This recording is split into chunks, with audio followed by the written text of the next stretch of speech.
What does it do? What has this got to do with education? It's just political. We're not supposed to have politics in our schools. We're not supposed to have politics on our hospital wards. Mm-hmm. But this is the state of Canada, and BC especially.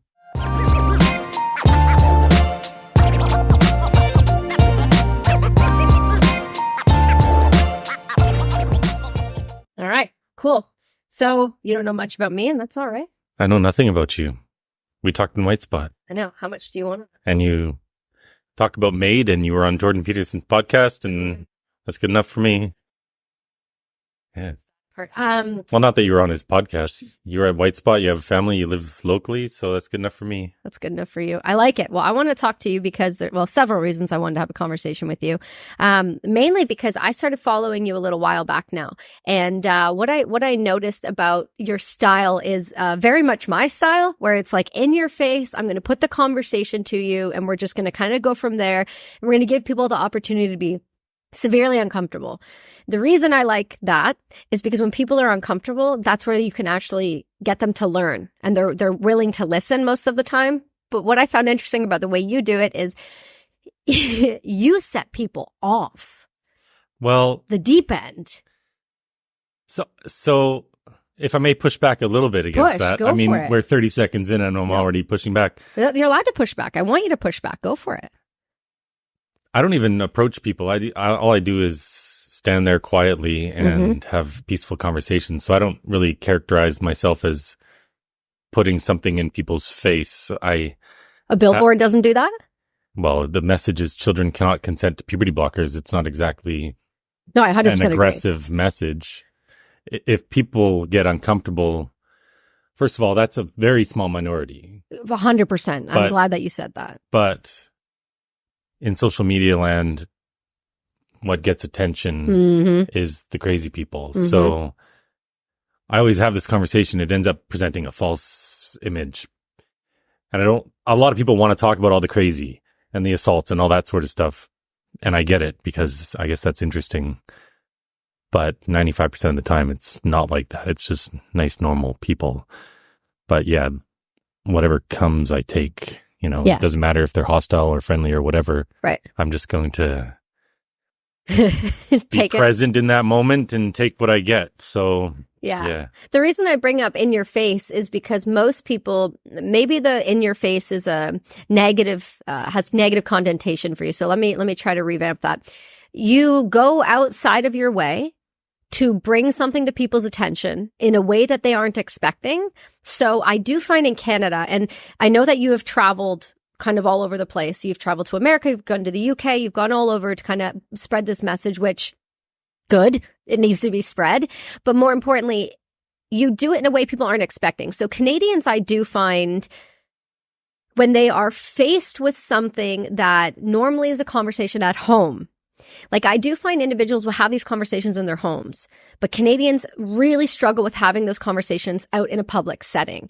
I don't know if that's because we don't want to upset anyone. I don't know if that's because we don't want to rock anyone's boat, or we just we're the nice people.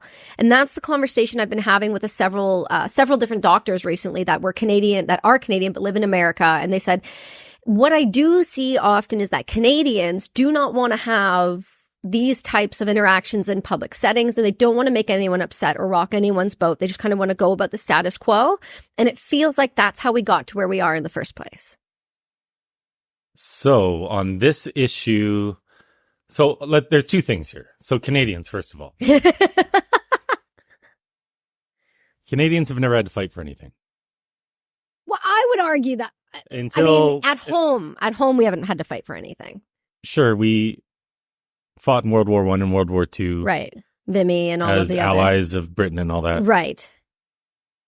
But at home, we haven't. And culturally, it's also, there's many things to this. It's geographically. Right. We're not like the UK, where there's 70 million people on an island and you can get grassroots movements together and you can all work together. We're all very separate. Right. There's a handful of people in British Columbia doing anything about this. And I'm going to count you as one of those people. Thank you. I'd like to think I am. There's more in Ontario. They have a bigger population. Right. But there's no conservative grassroots effort nationally in Canada, period, addressing anything. There's a handful of little pockets here and there. Yeah. There's individuals doing their own thing. Right. Like David Parker in Alberta with Take Back Alberta. But contrast this with the United States. Totally different culture. They have hundreds of organizations, thousands really. Yeah. Thousands of single-purpose leftist organizations fighting for things. And they also have many large national conservative organizations. Right. And they also, that country was born out of rebellion. Right. Right. It's baked into them to do these things. It is. Yes. They rebelled against the king, and that spirit, that fighting spirit, has remained ever since. It gets passed down from generation to generation. As Canadians growing up, we always made fun of them for their patriotism, right? Yes. We almost looked down on it. The eagles and the flags. They got flags everywhere. Yes. I love it. It's beautiful. I know. It's amazing as an adult. So this issue, the one that I'm talking about, no puberty blockers, cross-sex hormones, surgeries, childhood sex changes, it's totally insane. Yep. And wherever I go in the world, and I've been to, I guess, 7 countries now,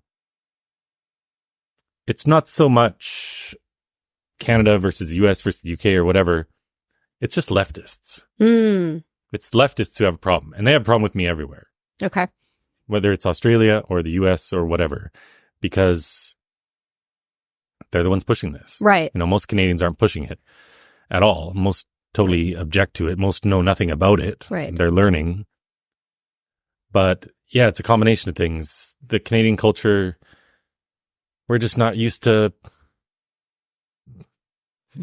battling for anything. And this is a conversation that needs to be had out in the real world, but it's one that's very confusing because people don't understand the terminology. If you ask them what a trans woman is, most people will think that's an actual woman, or is it a man? They don't even know. Right. So all the terminology around this whole subject is very confusing to people. And it's such a big issue. It's being pushed by the UN, the World Health Organization, all the governments around the world. There's all these human rights laws that have been put in place, and people think there's legitimacy to this. But there is no such thing as a gender identity. That's just a label. Okay. People can't even define what it means. Right. Right. I challenge people all the time. I'm not really, so back to the in your face thing, I'm not pushing information on them. I like to ask people questions. Right. So for normal people, we just have a normal conversation. But the more hostile people, the people on the fence, I like to ask them questions to get them thinking. Right. Because they've never put enough thought into this. They've just swallowed these lies that they were told in high school or university or whatever. And so I just try to get people thinking because, we need to be able to have these conversations. Well, it's interesting, too, to see how you popped up. So around 2020 is when you started this. Yeah. And so what was interesting about seeing you kind of come out and do this is we were hearing this kind of conversation happening with people like Jordan Peterson about universities, 2016, 17, 18. This was an ideology that was making its way into the universities. And we know that when things are taught in an educational setting, often we're not going to see the repercussions of that for years to come. And we're seeing that now with so many different topics, whether it's gender identity, whether it's COVID, whether it's, mass immigration. You pick the topic. We're seeing this kind of across the board due to either negative legislation, lack of understanding, or just individuals who are willing to go into universities and do these types of lectures, whether it's a guest lecture or an actual tenure or just somebody who has gone to school and has brought it up. They don't stop the conversation. Anybody who is non-conforming, anybody who does not want to wrap themselves around this flag and the ideology and the changing terminology weekly, which, to be honest with you, is infuriating to be around having children. And I know you have children, and I'll be careful to not dance the line too far with your family. I'd like to respect. Fine. You're good with? Okay. I always like to respect people's families and try to, make sure that they feel like we're not going too far down that. But you do have kids, and I got to understand what made you, because you live in this area. It's a lovely area. People, for the most part, are pretty good. It feels like it was a lovely area. It's definitely turning into something different than it was 10 years ago when I moved here. But what made you decide that you had to stand up? I mean, you're a big guy. You're not 5 foot like me. If I go out with a billboard, it's going to be my entire body if I do that. But what made you say, I'm going to make this billboard, I'm going to go stand outside, and I'm going to just have people ask me questions about this? It's a very big question. It's a big question. I ask big questions. So I can give the short answer or I can give the long answer. Give me your long answer. You got time. Oh boy. I know. This is what a podcast is. Yeah.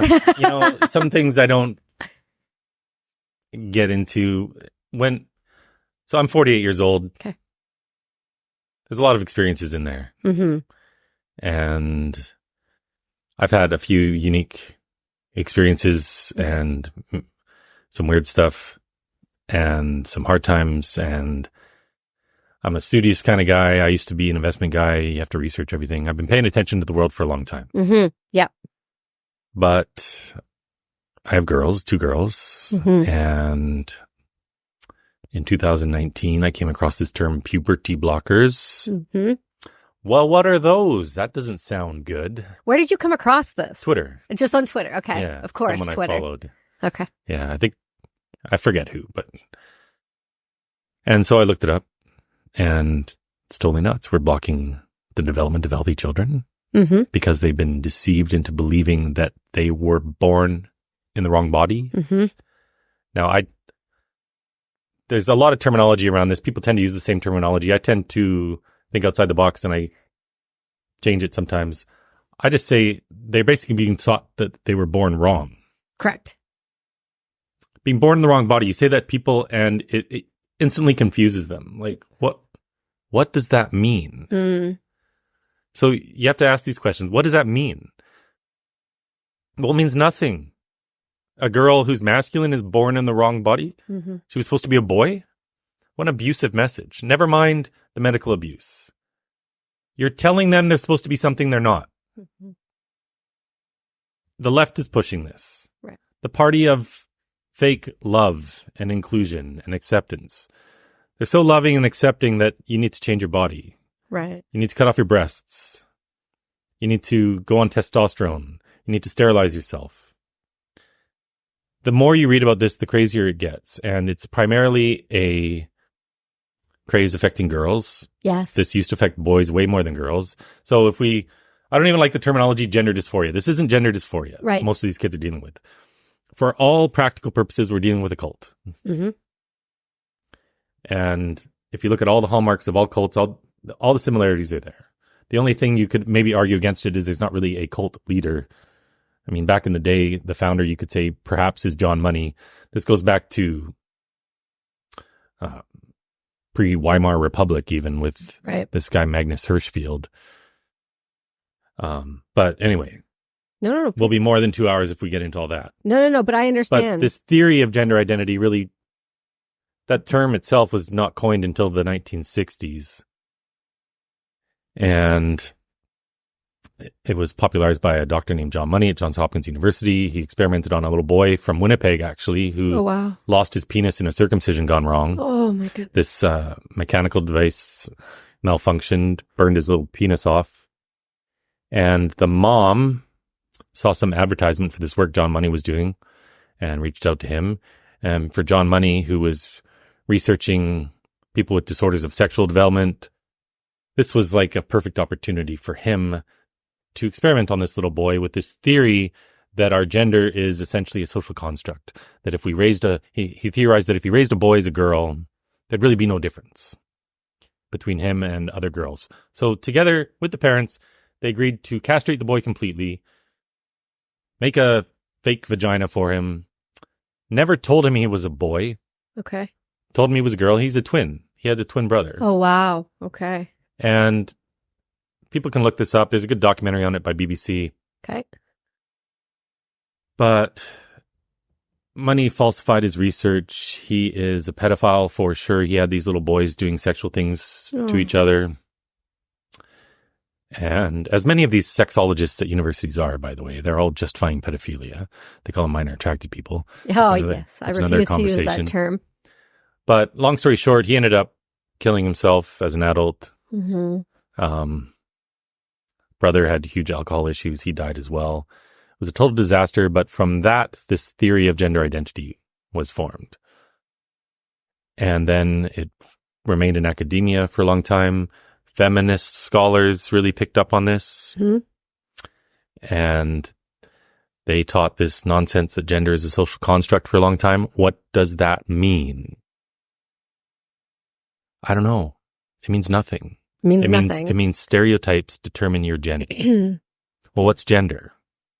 We used gender as a synonym for sex for a long time. Fine. More polite term. But the left has taken this term and they mean something else entirely. Yet they can't even define it. That's my favorite part about it. Right. None of them can define it. No university professor, None. No state senator, no individual at all can seem to define what a woman is publicly to save their life. Right. They can't define what gender identity is. They can't define what gender is. If you ask them, what does it mean for a girl to be a boy? They can't tell you that either. Well, it's just a feeling. Ultimately, this is what it always comes down to. And so I have these conversations all the time, and I make a point of asking these questions and pausing, because you have to give people this space and time to think. And the words that come out of their mouth are always nonsense. What does it mean for a girl to be a boy? Well, for example, this one woman on the boardwalk in New Jersey told me, well, girls like pink and they paint their nails and long hair. Okay. I said, okay, so if a boy likes to paint his nails, does that make him a girl? Oh, no, of course not. Okay, so what makes him a girl then? Right. Well, and that's a great conversation. Yeah. Because you've exposed in their own mind that they know nothing about this. Right. And they might think I'm some terrible bigot at first because I have this awful sign that says children cannot consent to puberty blockers. But then you say things that they agree with. Right. Like our children are beautiful just as they are. Mm-hmm. We shouldn't put them in some stereotypical box. There's no right or wrong way to be a boy or girl. Mm-hmm. And they all agree with these statements. The most radical leftist will agree with all of those statements.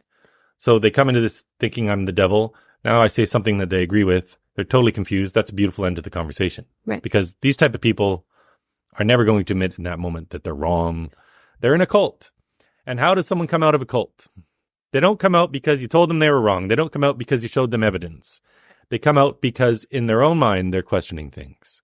Mm-hmm. Everyone in a cult, in the back of their mind, they know something's up. The subconscious is spiraling. It's, sparking. It's giving them little moments of light coming through the darkness saying, pay attention, pay attention. Yeah. And there are things that don't make sense and don't add up. But what they do is they self-police their own thoughts and they don't allow themselves to look at the evidence. Mm-hmm. Because to do so, to acknowledge the truth, what happens then? Right. They lose all their friends. They lose their community. Mm-hmm. They lose these beliefs that they're clinging to. And it's too much for them to confront. Mm-hmm. So they continue on and on and on. Mm-hmm. And they might continue on for their whole life. Yeah. Or they might continue on for a year or two. But the ones who come out of cults only do so because they start questioning themselves and they start looking into the evidence. And it might just be one little thing where they see, I was lied to. This is false. And that triggers off like an unraveling of sorts. A chain reaction of looking in other things. And that's what we have to do with this. So. And brought to you by Mindful Meds. You guys have been seeing me take Mindful Meds for a little while now. Mindful Meds is a premium supplement company dedicated to supplying humans with the tools to improve their mental health, clarity, and performance, all while supporting their growth along the way. Whether it's the Immunity Blend, Lion's Mane, Inspire, or Voyage, all of their products are clean, tested, consistent, and they've become a huge help in my life. I found Mindful Meds over a year ago now, and I've never looked back. Go check out their website, mindfulmeds.io, and use the code BRASS at checkout. I mean, you asked me how I got started. So I understand cults. I was in one for a little while when I was much younger. Whoa. I'm not going to get into that. Okay. What? I'm not. I'm just okay, not. Cool. We don't have to get into it. This is your life, man. But okay, yeah. You were in a cult. But in Canada? No. Okay. I just needed to know if it was in this country. I'll move on. England. Oh my God. Okay. I'll continue. And so I started learning about this and I see all these parallels and I see all these kids getting affected and gender dysphoria and we're going around. I'm going a long way. It takes me a long time to answer this question. Give me the long way. historically, gender dysphoria or gender identity disorder, as it was called until 2013 when the DSM changed it to gender dysphoria, because I guess that was hurting people's feelings to call it a disorder. Words are violence. This affected boys almost exclusively, way more than girls. Just a handful of kids. Most psychologists would expect to never come across any of these children in their entire practice. It's very rare. It's what Dr. Deborah So said, the percentages, mathematically, it's not possible to have as many as we have right now. Yeah. So it used to be like one out of, it depends on the time period, but one out of 30,000, 20,000, 40,000. Bananas. And if you look at all the studies that were done, academic studies, before they started giving kids puberty blockers. So the most recent one, the more recent studies with kids with puberty blockers, I mean, there aren't really any positive studies. We'll get into that in a second. But the most recent one before they started this madness ended in 2004. It was done by Kenneth Zucker out of Toronto, a guy named Bradley and a guy named Singh. It followed 139 boys from the age of 5 all the way into their 20s. 87.8% of them saw their gender dysphoria just go away when they went through puberty. They grew up. Were they gay when they grew up? And a lot of them were gay. Yeah. 63.6%. Right. Or had gay fantasies. That's how they judge this anyway. A lot of them were gay. And all the other academic studies point to the same kind of conclusion. Okay. The cure for gender dysphoria was puberty itself. Correct. Testosterone comes for these boys. They grow up. Their brain matures. You're gay, whatever. Who cares? I don't care. People are gay. Nobody is trans. Right. Trans can't even be defined. Obviously, it's easy to define gay. They're same-sex attracted. Right. You can put people in an MRI machine. You can put a man in an MRI machine. You can show him gay porn, and the parts of his brain associated with sexual arousal will light up, versus it won't for straight. So that's a totally different conversation. Why are people gay? I don't believe they're all born that way. No. Not at all. Interesting. If you talk to gay people, I'm on the street talking to tens of thousands of people all the time. A ton of gay men were abused sexually when they were kids. This is a controversial subject. Why? But it's true. Well, because the narrative from the left is born that way. But talk to gay men, they don't all agree with that. There's no gay gene. Right. So we don't know exactly. But anyway, different conversation. Where was I going? This used to affect boys. Most of them grew up and out of it. Puberty was the cure. Now we block the cure. And from personal experience, having done this for almost 4 years now, talking to people, and I do all sorts of things behind the scenes.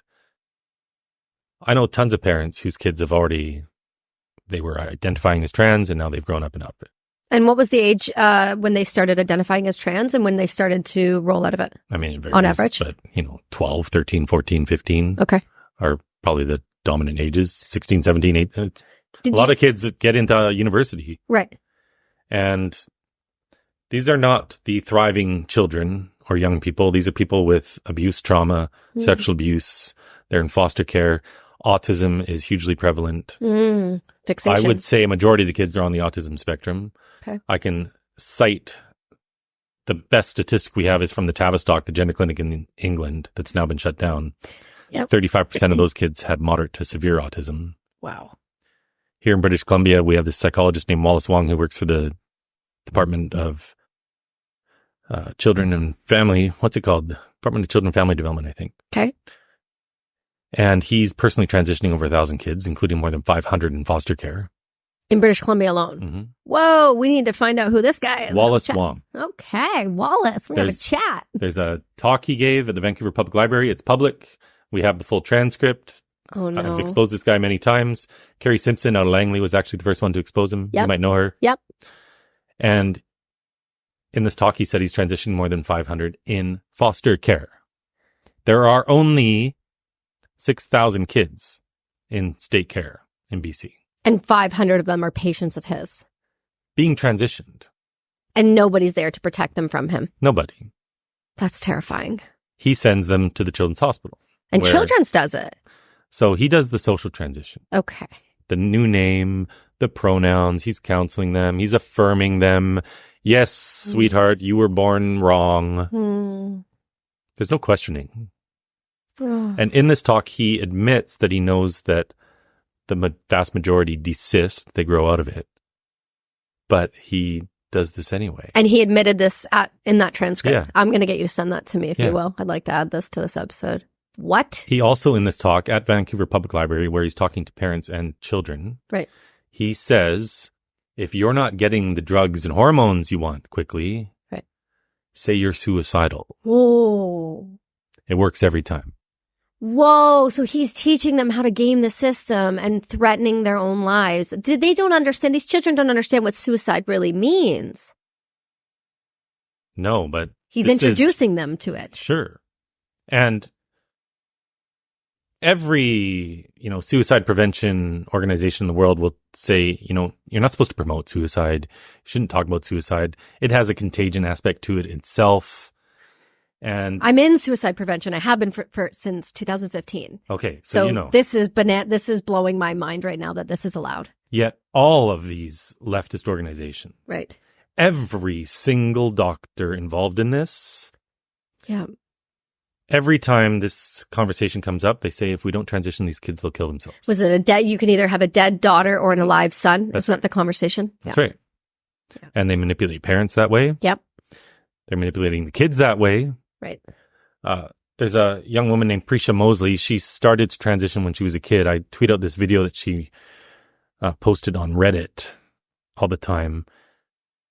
Sometimes, I haven't looked for a long time, but on Reddit, there's a detransition group with tens of thousands of detransitioners and desisters. Mm-hmm. And she posted this video that she probably thought was only going to get seen a couple hundred times. But I came across it. And you made it go viral. And it went extremely viral, millions of views. And now she's been testifying in legislatures all across the U.S. and doing all sorts of great things. But she says in there that, she was depressed and she had borderline personality disorder and she wanted to kill herself. And they told her that this would make her not want to kill herself. And it wasn't true. And how old was she when this conversation started? When she started transitioning, she was 16. Okay. I think. Okay. But she was definitely still a minor. Mm-hmm. And she just took the cure that was handed to her, are her words. And none of it was true. Mm. And she got a double mastectomy. She went on testosterone. She didn't know if she'd be able to have kids. Mm-hmm. She has recently had a child. Wow. So that's tremendous news. Yes, that is. Fortunately for her, she wasn't on testosterone for years and years. Right. If she would have been, what's required usually then is a hysterectomy because it causes vaginal and uterine atrophy. But, these are things she says herself, so I don't feel like I'm sharing too much. But No, please. She wasn't able to have a natural birth because of the damage done, and sex is painful and all that sort of stuff. Yep. So she's one of the lucky ones. She's not one of the lucky ones. She had a double mastectomy. She was harmed for life. Yeah. And she was lied to, and she was given this lie that, if you do this, you're not going to want to kill yourself. Right. So as a vulnerable young person with borderline personality disorder, who's struggling mightily in life, that's what the doctors say. Right. So that's what they do. Trust the science. And so anyway, I started learning about all this stuff, and it's primarily affecting girls now, not boys. Right. And it's not affecting 1 out of 30,000. Depending on where you're at, it's affecting 1 out of 30, 40, 50. At Langley Fine Arts School, just half an hour down the road, I met with a mom and dad there whose daughter was being socially transitioned behind their backs.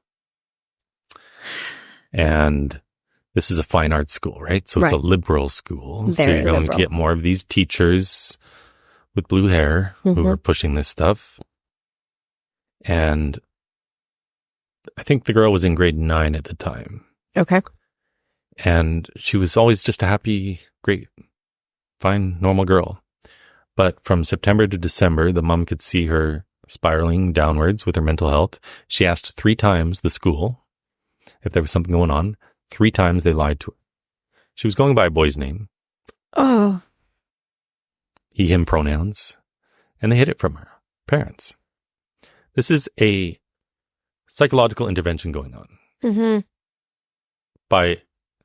First of all, they're just 24-year-old teachers. These are children. They're not qualified to do incredibly dangerous psychological interventions on children. And complex. But they've been brainwashed to believe that this is loving, this is kind. Kids are going to want to kill themselves. She says she's a boy, so she's a boy.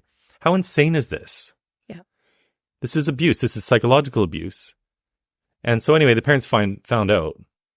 Pulled all three of their kids out of school. I guess from their daughter, eventually they found out. Oh, okay. It wasn't leaked or something. No. Oh, okay.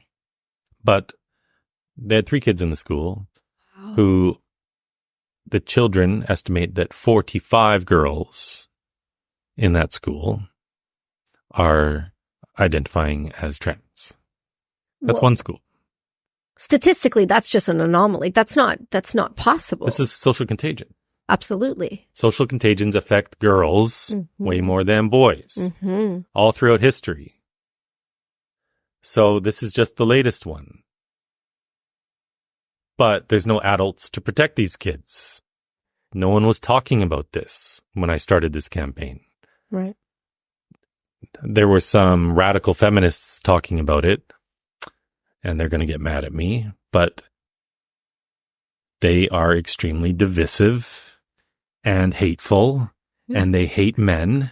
They do. And they whine about men constantly. Yes, they do. And that is not how you build a movement. No, it's not. You don't build it by hating, complaining, and being a victim. Correct. And all feminists are victims. Oh, blanket statement. They are. They have a tendency. They are all I think traditional stuck in victimhood mode because the very definition of feminism means that they are oppressed by the patriarchy. They're left. So all leftist ideologies are victimhood ideologies. Every single one.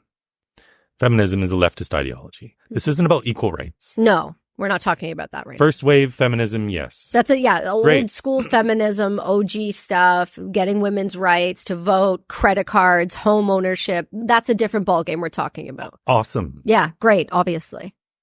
Now. Patriarchy? Really? I love that one. You can be prime minister. I know. Isn't that insane? Patriarchy, though. Right. Patriarchy. Right. Just like America's racist. We have Obama, world leaders. Though. Yeah. Obama, though. Right. Obama, though. Right? Yeah. So online, the rhetoric, it was mostly coming. There was a lot of radical feminists talking about this, but there we were talking about this from the women's rights issue. Okay. Which, of course, I agree with. Men shouldn't be going in women's washrooms. Correct. They shouldn't be going in women's sports. Absolutely. This is all totally insane. And so, yes, I agree with all of that stuff. But then it's just full of hate. And so I felt like first of all, more people, period, need to talk about this. Yes. More men needed to talk about this. At the time when I started this campaign, there were probably 5 men in the world with any prominence at all talking about this issue. That was it. Let me ask you about that, because that is something I see that is a trend that I'm not understanding. I'm going to use an example. In Ontario, there was a high school rugby game going on. I don't know if you heard about this. I know that Rebel covered it for a little bit, but it was a high school rugby game, and there were a bunch of boys playing on the girls' teams, identifying as girls, and just cleaning house. I'm sure as a Canadian, you've seen rugby played. You understand how violent it can be. There's a reason why when I played rugby, we don't practice with male teams, because they will run through you and physically hurt you, even if they're just practicing, because of the body strength. And what I never understood, and maybe this is just me, but I've never understood, alongside all of these people were grown men watching their daughters getting absolutely straight armed in the face by other men. And I didn't see one male stick up for their daughters, their wives, or anybody. Why is it that men or husbands or partners, if you will, are not standing up the way that we should be seeing them stand up? What is that about? Fear. Of?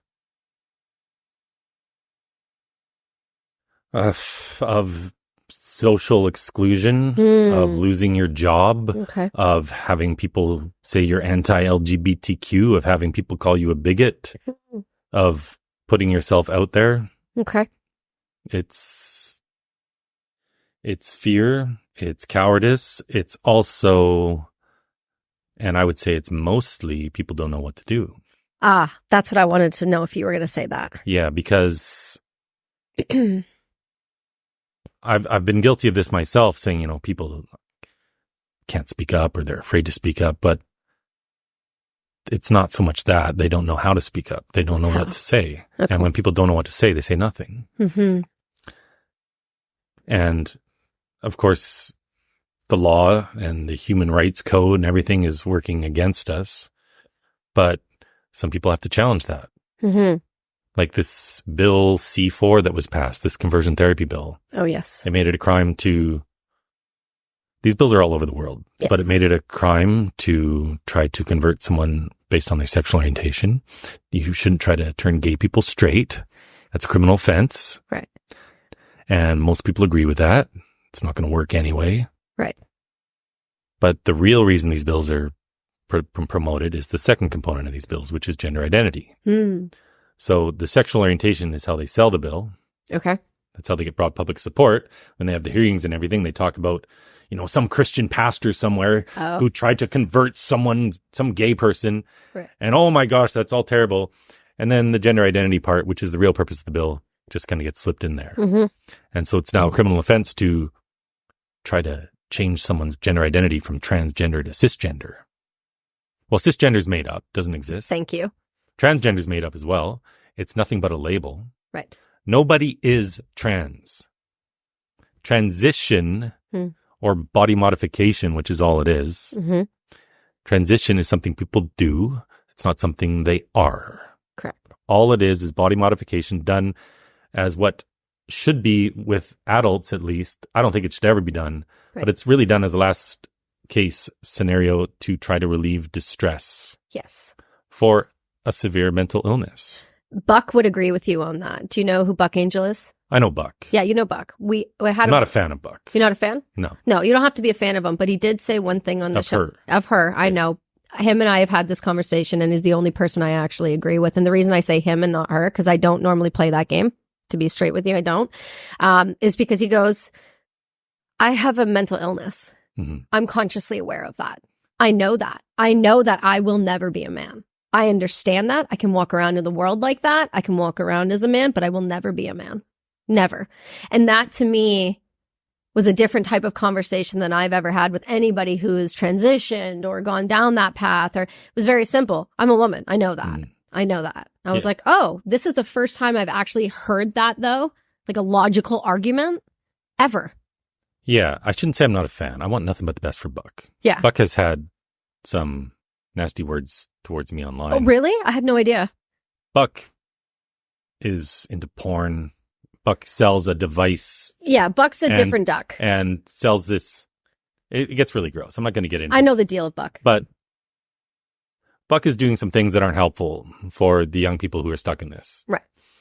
And Buck herself is a lesbian. Correct.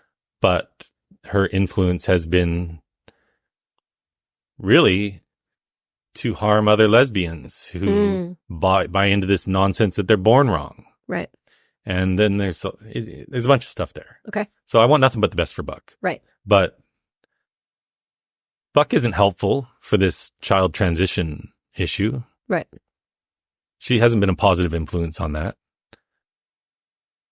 Anyway. I don't think many have. I think that's part of the issue, is I think anybody who is saying that this is a normal way of going about life, that is, we know is a mental illness and we understand. And I know people hate when I state that, but, you know, for the longest time, the DSM had it right. These things are distressing because they are distressing for a reason, because there is something going on that is not chemically balanced. There's something going on that is affecting the body and the mind, whether that's external factors and the individuals you're surrounding yourself with, the community, and then you bring in these devices. Right. We had no idea how much these devices would radically change the way, whether it's time or just access to individuals like this, like TikTok was like the explosion of the transgender movement during COVID. It was like this ideology that I've never seen before. I cannot bring myself to go on TikTok because it is so radical. It feels so heavy. It feels so radicalized. And there was a clip somebody sent to me, and I'm sure you've had to have seen this. It was a mother with her 2 trans children. And I'm doing the bunny ears just for the listeners who aren't watching. And she was explaining to them that, I have trans children. And one of the older ones, was going along with the facade. And then the younger one said, well, I'm trans because you told me I am, right in front of the camera. And that was not only obvious to me, but the fact that that child was willing to stand up to its mother and go, no, I'm not, you told me I am. I'm not trans. You told me I am trans. That's terrifying because now we're talking about something very different, right? And I had this conversation with Jordan. We're talking about things like Munchausen by proxy. We're talking about parents who didn't have community support networks or any sort of ideology as a child who then have children and push this onto them so that they can fit in to the society. Oh, look how welcoming and inclusive I am. My child is trans. You have to welcome me into your community. Well, no, that's Munchausen by proxy. Last time I checked, that's a medical problem we should be protecting children from. Yes. So on the issue of parents pushing this on their kids, it's predominantly moms pushing this on their kids. An older study into gender identity disorder found that 52% of the mothers of these boys with gender dysphoria, 52% of the moms had borderline personality disorder themselves versus just 6% of the general population. Leftism. It's just, that's your answer, man. Leftism. Well, it is. Right. Leftism is this. So what is leftism? Leftism is, for all practical purposes, communism. Love that. It is this belief that we live in a systemically oppressive society where you're oppressed based on your sex, your gender, your race, your financial status, and that we need to tear down all these existing power structures and rebuild it with equity for all. This is just communism, is what it is. That's what wokeism is. It's systemic oppression, this belief that everyone's oppressive. The white man is the top of the oppression pyramid. I know you and I talking right now is just like disgusting for so many people. How dare we? Yes. And so anyway, we have this perfect storm going on. You just seem so over it. We have this perfect storm going on where you have this theory of gender identity that stuck around academia for a long time and started to pick up steam. And it was feminist scholars who really promoted this the most. Okay. Judith Butler out of Berkeley, the number one promoter of this. And I mean, her book is unreadable because every sentence you need to get out a dictionary to try to decipher what she's trying to say because it's all just, it's a bunch of nonsense. But through universities, all these kids, primarily girls, young women, have been getting indoctrinated for a long time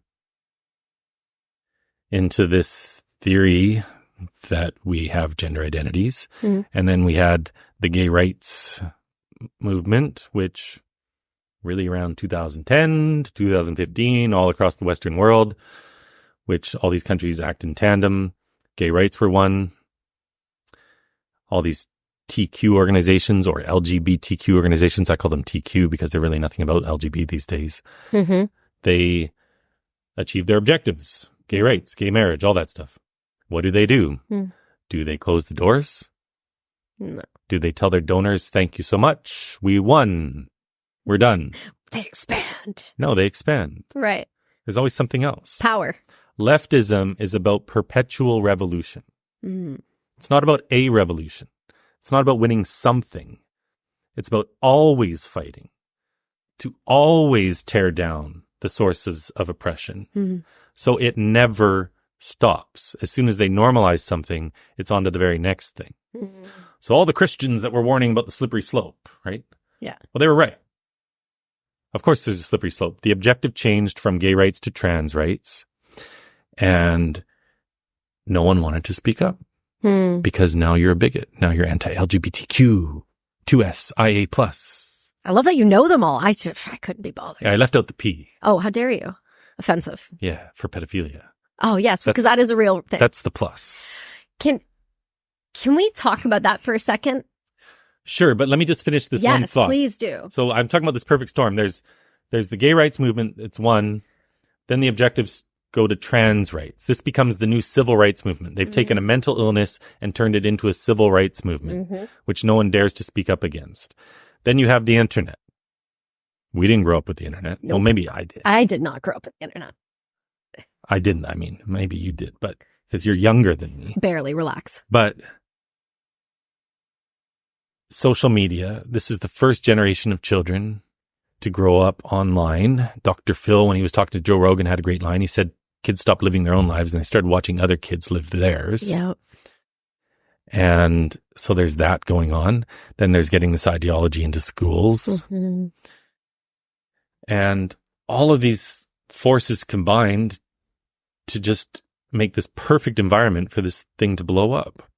Right. And Tumblr and TikTok and Reddit and all these places, websites like DeviantArt or anime websites where parents just think, oh, my kid's playing anime.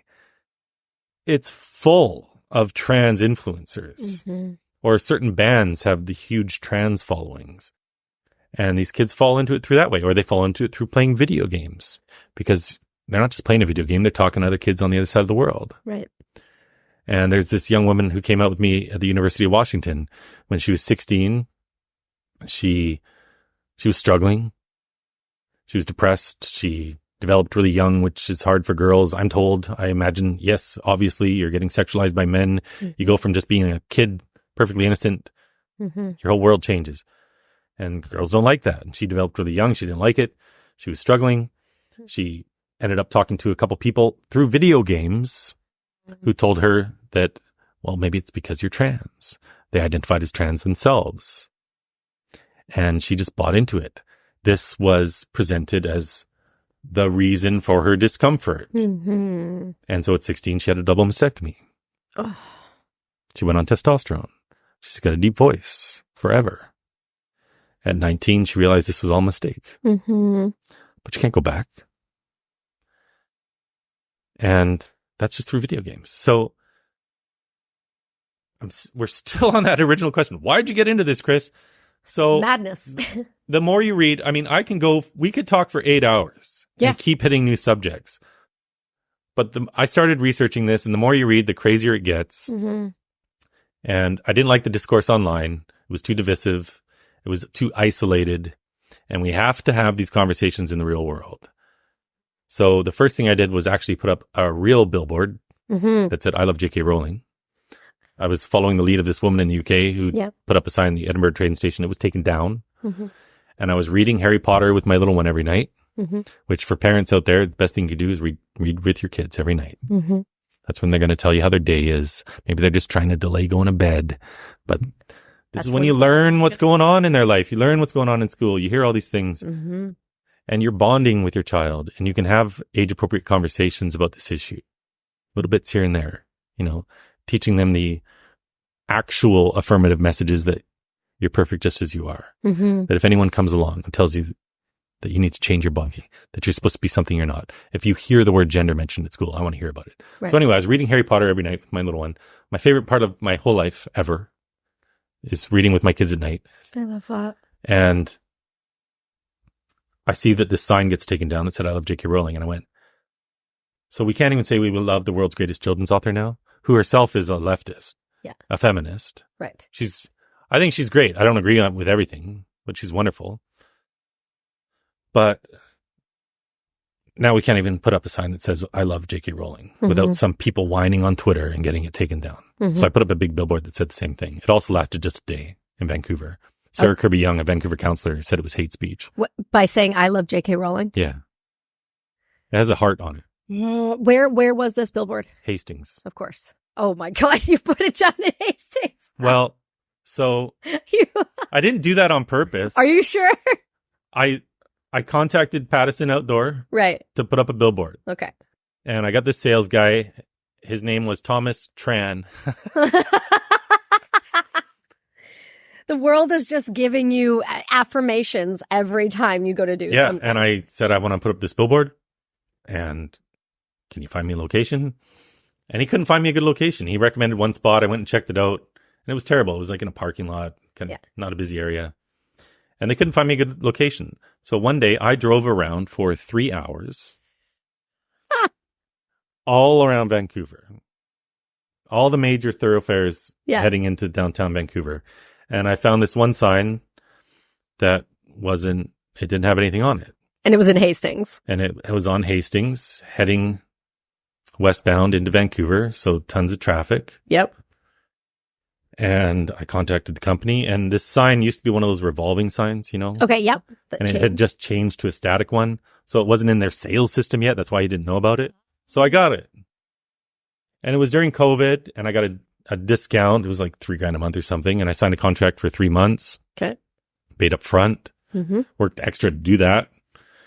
And that's a substantial amount of an investment. And I had an option to extend. Oh, wow. And I was going to extend it indefinitely. Of course you. Because my whole objective is to start conversation. And that starts the conversation. It does. People go, what's with that? What's that all about? I love J.K. Rowling. What's that all about? Yeah, she's a great author. And they figure out, oh, it's the trans stuff. And they start talking. Right. So we got to talk. Because I know the more people that talk about this, the sooner we put an end to it. Absolutely. Because like Javier Milei, the president in Argentina, said in an interview, he's not here to guide sheep. He's here to awaken lions. That's right. And I'm here to awaken lions, like you. Mm-hmm. I ran into you at a family restaurant the other week. I've been trying to get to you for about a year now, too, which was timing was just. You're a lion. Yeah. You're one of these people out of 1,000 who actually goes to the next step and tries to do something about this. So anyway, I put up this billboard. It got taken down after a day. I was ready for that. Okay. I would have preferred it stayed up. Of course. But I take whatever comes, whatever. So I leveraged all this outrage online into a quick little fundraising campaign. And a week later had one up in San Francisco. And then Portland, LA, all throughout Utah, all throughout the metro in Washington, D.C., and then Times Square. And then I ran out of money. Because they're expensive? Yeah. I mean, I raised some money, but I lost money too. And I made sure I lost money on every project, even if I was raising money. Right. I didn't want people to say I was grifting. Right. I had someone else hold me accountable for every dollar spent. Yep. And at the end of September, then I'm left with no options because no sign company will work with me in Canada. And I'm not a media guy. Right. I was a financial advisor.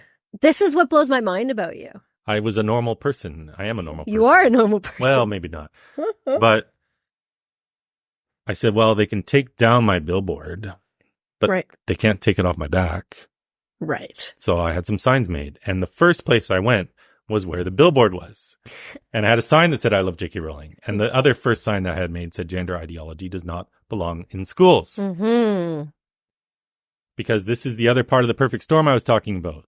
Social media, gay rights movement, the slippery slope, schools. Yes. Let's talk about schools. Once you get this in schools, you're hooped. Look at any evil movement throughout history. Who do they target? The kids. Every time. Every single time. Yep. Because, of course, that's how you change a culture. Yep. And so when they started getting this into schools, well, I knew, oh my gosh, this has got to be priority number one. We got to get this out of schools. Because to this day, they're indoctrinating tens of thousands of kids. Yep. Who, of course, believe it. They're being told this by the number 1 or 2 authority figure in their life. For some kids, they don't have great home lives. They don't even have parents, like the foster kids. The number 1 authority figure is their teacher. And if they get one of these bad teachers, and I shouldn't say bad, deceived is a better word for it. Confused. Yeah. Like all cults, victims become the perpetrator. The cult victim becomes the recruiter. And that's what's going on now. These primarily girls are falling for this, and then they become the ones recruiting other girls into this. And especially once they go through gender studies in university and then they get into the workforce and they're working in HR, females work in HR. Who are the counselors in schools? It's almost all female. Who are the teachers? 95% female. And I'm not here to blame women, but this is a social contagion affecting girls and women. And it's 3-to-1 girls versus boys now who go to these gender clinics. So again, this is a cult. But anyway, I had these signs made. I went outside. I went to where the billboard was as like a protest. You took down my billboard. Well, guess what? Here I am. Yeah. And I'm 6 foot something, so you can't move me. So, and I knew even before I put up that billboard, I was embarking on a long journey. I was not going to stop. I knew this was going to be like a generational battle. I felt like this was a calling. This was I'm living a purpose-driven life. And so I didn't know exactly how this was all going to play out, but I knew I wasn't going to stop. And I wasn't just doing this for a month or a week or something. And so as soon as I went outside wearing these signs, which I didn't want to hold them all day because that's annoying. Yeah. I want my hands free. So I wear them and I look totally ridiculous. I get it. Human sandwich boards are not normally the most reliable people in the world. They're normally preaching about the end of the world. Yes. And all that. But I try to balance out the ridiculousness by wearing a blazer and stuff. You wear a blazer, you wear a suit, you're clean shaven, you look like you're a professional individual, you don't look like a lunatic off the street. Right. And the presentation's important. It matters. If you're in jogging pants, no one's going to take you seriously. Right. And I realized right away, the first picture I took and posted online received probably not more support than the original billboard, but more support than my most recent billboards, more support than my Times Square billboard, because there's a person behind it. I wasn't hiding. Yeah. And that's inspiring to people because they feel like they can't talk about it. They're afraid to talk about it, whatever. And so I just started talking to people, and I wasn't recording conversations. I was just talking to people, and I was happy because I was reaching parents and I knew that they'd be able to protect their kids, because I'm one of these guys. I don't really care about money. You need money to do things, but I'm not chasing money. I don't care about all that stuff. I care about living a purpose-driven life, and I care about my kids and my family, number one, obviously. But this affects everybody. My daughters are in diving at the Grandview pool. And one day my little girl came home and she'd seen a teenage girl, probably 15 or 16 years old, walking around with her mastectomy scars. And she was 9. It's upsetting. That is, yeah. It's upsetting to all the kids. Yeah. And it's confusing. Like, what the heck is this? So people say, why do you care, Chris? It doesn't affect you. Well, of course it affects me. Right. We have a cult teaching people that they're born in the wrong body, cutting the body parts off of children, sterilizing kids, turning boys into anorgasmic, lifelong pharmaceutical patients. This affects everybody. This is a mass delusion affecting the entire Western world. Of course it affects us. And we cannot send our kids into a world that's doing this. So we got to fix it. Right. How do we fix it? Politicians aren't fixing it. No. We have to change the conversation. We have to move the Overton window so that it's acceptable for them to talk about. So that's my whole goal, is to start conversations. The more conversations we have, the more we educate people. This is an education campaign. And when people are educated, they know how to talk about it. And when they know how to talk about it, they will talk about it. And it spreads. And that's exactly what's happening. So I forget what your last question was. No, it's okay. No, so the reason I brought up the topics the way I brought it up is because I want to talk about, you brought up pedophilia, right, and the social contagions. And I want to talk about this because Abigail Schreier wrote a book called Irreversible Damage. I'm not sure if you've ever read it. It is an absolutely fantastic read. She got canceled for it, tons of hate for it, but incredible read. And then you have Dr. Deborah So, who covered this extensively on the transgender movement. And both of them have a similar perspective on it, that it is a social contagion. It's very much like if you were to put anorexic on a ward together, right? That's how it works. It's no different than what I'm seeing with some people right now with MAID, individuals who are young, convincing each other of a suicide pact, some backing out and then other going forward with it. And then yet those doctors saying to them that they're still candidates for MAID. So with things like minor attracted persons, I have a bone to pick around that because TED has stated that they will not release my TED Talk on veteran suicide. That came out November 11th last year that I did here at SFU. But they will and have released a talk on minor attracted persons and how we should be integrating those individuals into society and how we should be respecting them. And I thought to myself, I don't know that I want to be on TED's platform. No, TED is another leftist.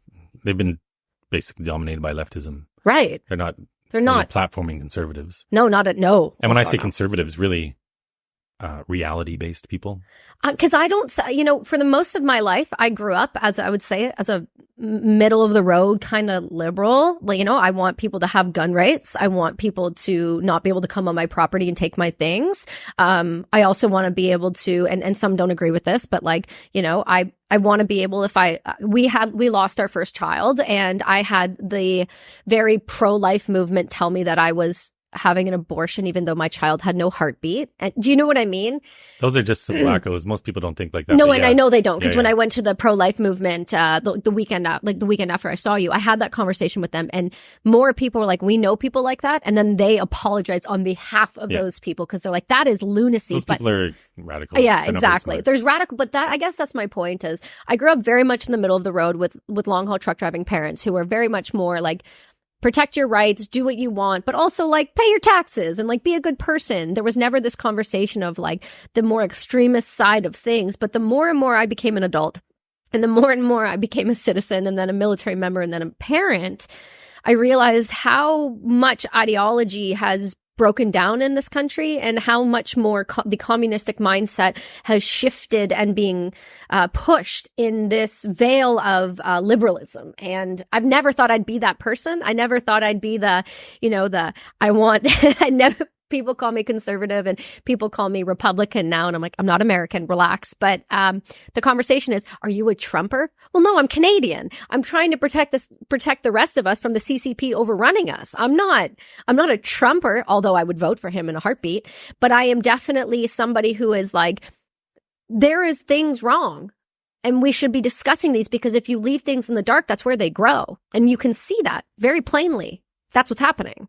Yes, and the minor attracted person thing is I tweeted this video from this professor in Victoria. And she's not alone. There's a ton of these academics who say now that pedophilia is a sexual orientation. Oh, I hate them. That it is innate, that it cannot be helped, that we should not stigmatize it. We should absolutely stigmatize it. People on the positive side of the gender identity debate too. This guy, James Cantor, who is used in expert testimony, is fully on board that pedophilia is a sexual orientation. And he's a gay man, and he says the P should be included with the LGBTQ because to exclude it is to, I'm trying to get it verbatim. I can't remember. That's okay. But to exclude it is to basically to defy what gave gay men their rights. That's such a disgusting correlation he's making. Yes, and Michael Bailey, another sexologist out of Oregon, same thing. I'd be checking their computers and their hard drives. Those are the first ones. You should look at some of these posts. It's disgusting. I believe it. So I don't support these people at all. Mm-hmm. Of course, we should stigmatize pedophilia. Mm-hmm. What happens when you stop stigmatizing it? Yeah. You make it okay. Oh, it's not his fault. He's just born that way. That's his orientation. It's only a problem if he acts on it. That's their theory. Well, no, as soon as you normalize it, of course, they're going to act on it more. Well, and we not only know that, right? There's several psychiatrists and psychologists that will tell that to you, right? There is a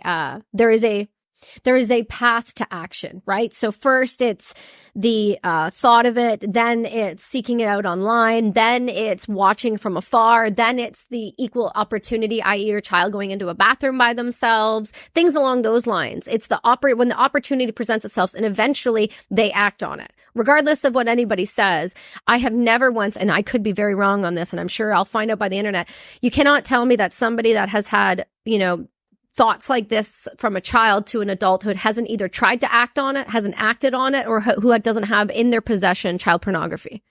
Yeah, of course. It's disgusting. This is so common sense. But why do we feel like, why are we the crazy people then? We're not. Most people agree with us, but they're quiet. And in Canada, you also have this, we have a chronic high percentage of socialists in this country. Yes. Something like a third of our workers are part of a union.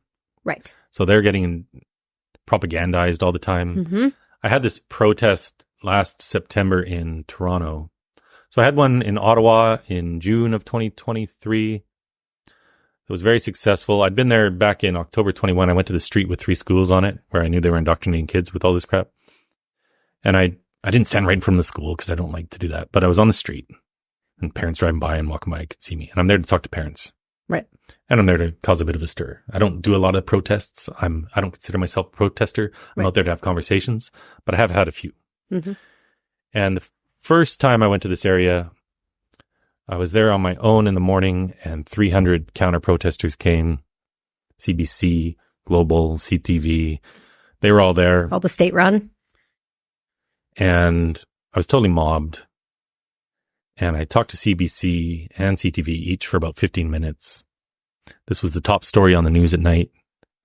Not 1 second of my conversation was aired. Of course it wasn't. But that's a big win for me because they're looking for something hateful, right? Mm-hmm. And I give them nothing because there's nothing hateful about this. Mm-hmm. And as I'm talking to these reporters, I can see their wheels turning.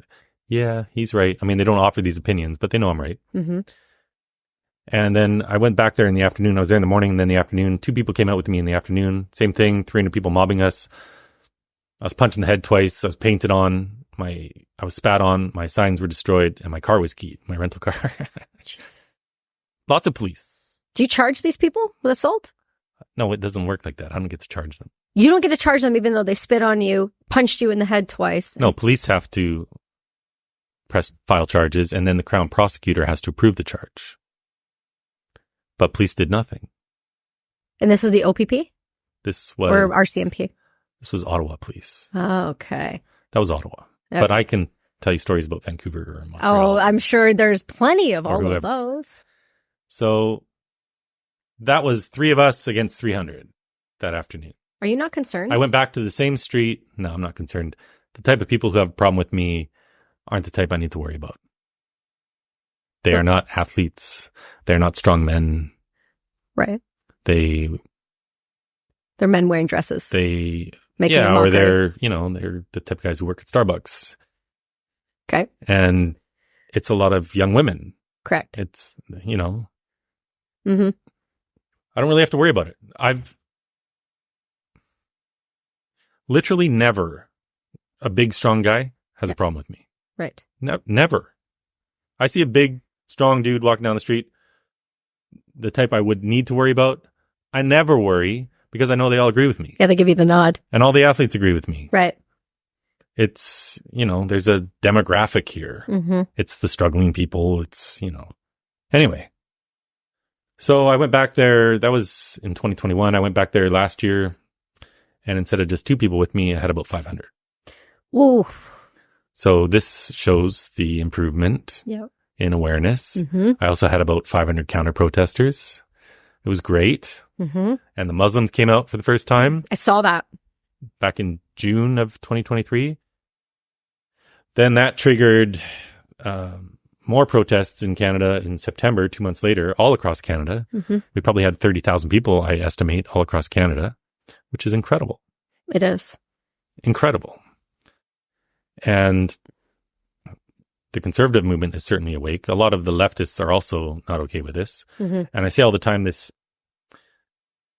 on the street level, yes, it's pushed by the left. It's not all the leftists, but it's totally dominated by the left, the far left, the 10%. It's the loudest left. Yeah, it's the crazy left. Mm-hmm. It's not the old school leftists who know what sex is. Right.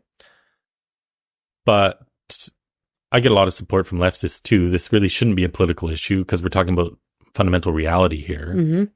But at the political level, in the political class, it's totally a political issue. Mm-hmm. It's left versus right. Mm-hmm. Every single liberal in parliament will push this. Mm-hmm. The conservatives are staying quiet about it because conservative politicians in Canada are a disgrace. Mm. Polyev Mm-hmm. is a disgrace. Tell me more. We don't have the time. We have half an hour left. The reason, okay, so let me tell you why I brought that up. Okay. Because Polyev is he is our only other option outside of like the way better option. We have a dictator who's sold out our country completely, radically, on paper, everywhere you look. It is just, if you look around, you said you have a great neighborhood.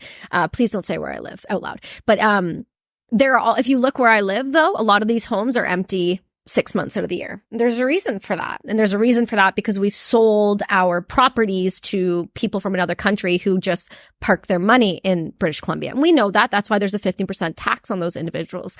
But the reason I bring this up is because he's our only other option. He has not addressed two things that are really important that I believe need to be addressed, but I obviously understand why he won't, because it gets grouped into the pro-life and then he's going to lose half the country like that. So he doesn't address SOGI in schools. He does not address MAID and the overexpansion and the overreach and the fact that we've killed 60,900 people and surpassed Netherlands in only 8 years. And we have a predatory behavior of doing so. And then he does not address what's going on with the ideology in this country, and they stay completely and remotely silent on it. And I think that is their plan until he gets into power. And even then, they're not going to touch it with a 10-foot pole. What politician gets more conservative than what they campaigned on when they get into power? Right. None. They're going to go the other way. So I mentioned Bill C-4, this conversion therapy bill, which made it a criminal offense for parents to protect their kids. Yep. It's illegal technically if your child says they're trans to help them feel comfortable with their body. Right. To disagree. You're supposed to go along with it. Now, good luck prosecuting any of these parents. These bills are done to scare people. And they really silence the counseling profession who won't treat these kids anymore. Right. Because activists will come for them and say they're committing conversion therapy. But Bill C-4 was first presented as Bill C-6 under the previous Trudeau government.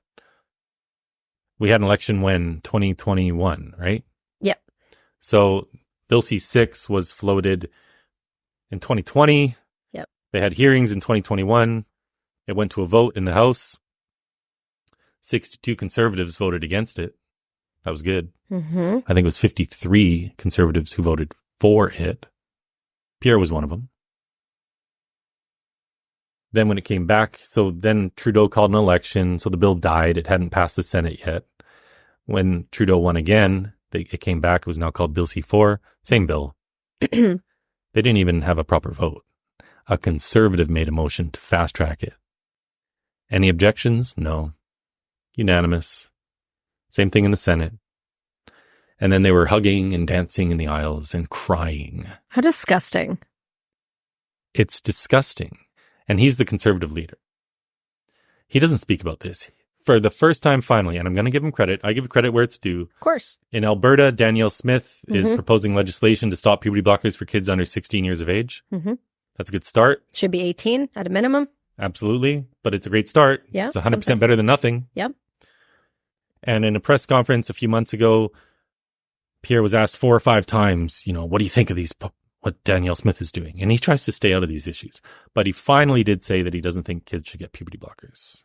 So that was great. Okay. So will he repeal Bill C-4? Who knows? He never talks about it.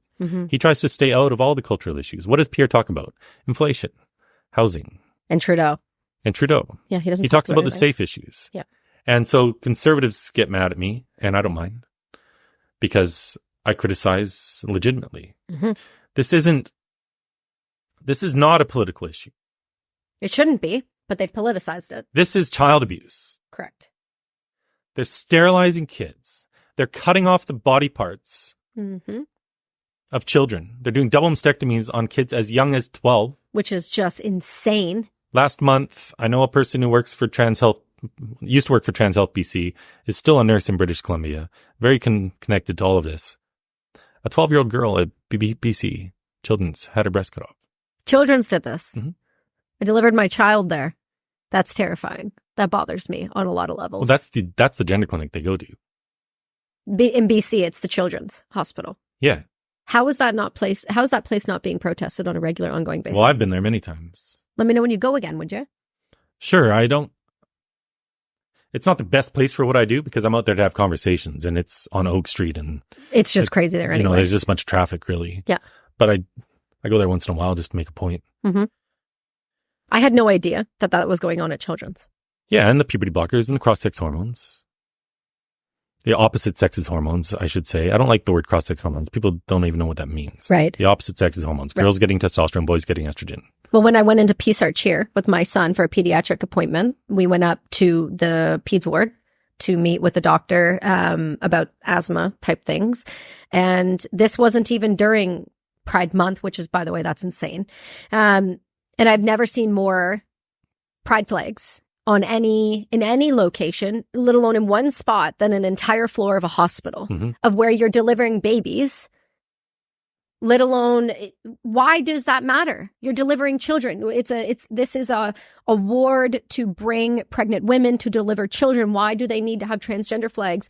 Every time you turned your head, there was a different flag. The pride flag is a political symbol. It feels that way. It's a sexuality political symbol hanging up in elementary schools. Right. My kid's elementary school has a cartoon image of a drag queen up on one of the walls right now. Whoa! How is that allowed? Why do elementary kids need to see a drag queen on the wall? Why is that allowed on school property, period? What's the purpose? What does it do? What has this got to do with education? It's just political. We're not supposed to have politics in our schools. We're not supposed to have politics on our hospital wards. Mm-hmm. But this is the state of Canada, and BC especially, because we have the NDP in power, which is a communist party. Highly corrupt. Highly corrupt. So the woman in charge of childcare, the minister for childcare, whatever it's called, her name is Grace Lohr. She is one of the MLA's members of the Legislative Assembly. For those who don't know what that means, in Victoria.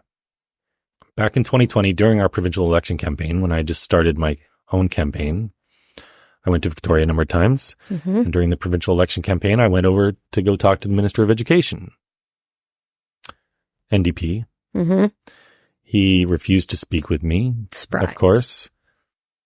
I've been trying to talk to him, and I made a big stir here in Surrey, British Columbia with the school district. Because I wrote on Facebook one day that I was going to take the SOGI materials, the actual approved curriculum materials, and drop them off door to door in my neighborhood where my kids go to school. Do you want to explain what SOGI is for people who Sexual orientation and gender identity. This is the indoctrination of children to believe that they all have a gender identity. And not all teachers teach this, but if you get one of the teachers who does, your kids are vulnerable. And if you have a particularly vulnerable child, like someone with autism or whatever, they're in trouble. So I was going to take just the actual materials around because people have no idea. For example, there's a lesson plan for kindergartners where they get a little card that says, "Hi, my name's Chris. My pronouns are they, them." And they go around the class introducing themselves. They're 4 or 5. And we're already giving them the idea that they might be something they're not. This is psychological abuse. Parents need to know what's going on. Did parents know what's going on? No. No clue. Because under our former Liberal government, they introduced SOGI in a single afternoon in the legislature, passed first, second, and third reading. No consultation with parents, nothing. They just pushed it through. And then they financed this outside organization called the ARC Foundation, who produced some materials. And then you got people like TD Bank and RBC giving the money as well.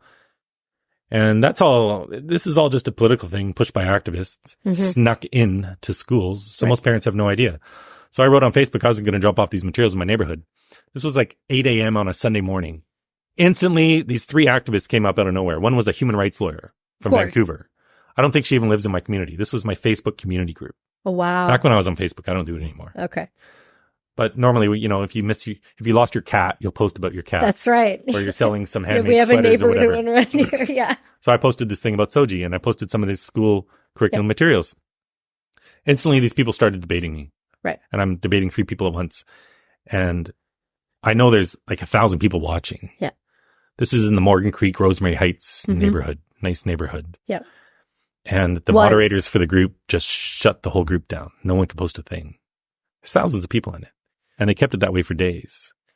And someone had said, if you drop materials off of my house, I'm calling the police. Okay, go for it. Great, do it.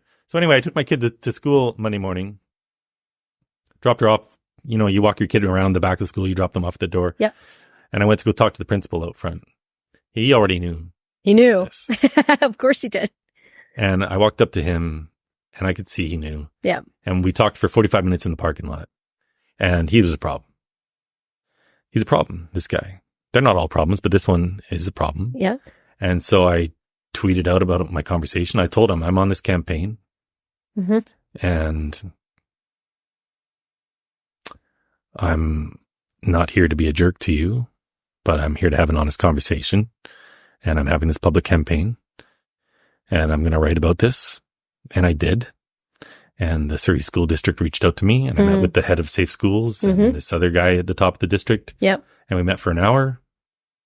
And 3 times during the conversation, the woman who runs Safe Schools for Surrey, this is one of the biggest school districts in the country, by the way. Oh, I know this district well. She was tearing up. Not because I was scaring her, but because she agreed with me. Mm-hmm. But there's nothing they can do. Nope. Because it comes from the top. So they said, you need to talk to the Minister of Education. I said, well, can you get me a meeting? Yeah, good luck. No. So anyway, I went to Victoria to try to talk to him. I stumbled upon their campaign headquarters on my way back to the hotel one night. I'd been out on the street all day. I saw their signs. So I pulled my car into the parking lot. I walked on in and I talked to Grace Lohr, Minister for Childcare. I didn't know who she was. I'd never heard of her before. Okay. I was there to talk to the Minister of Education. They were both campaigning out of there. And I talked to her for 10 minutes.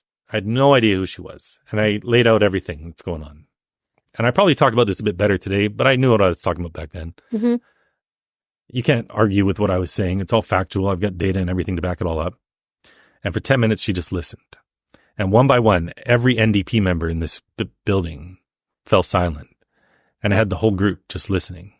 Mm-hmm. And then I got to the point where I mentioned how in British Columbia, there's a man who raped a 3-month-old who required reconstructive surgery and murdered a 6-month-old.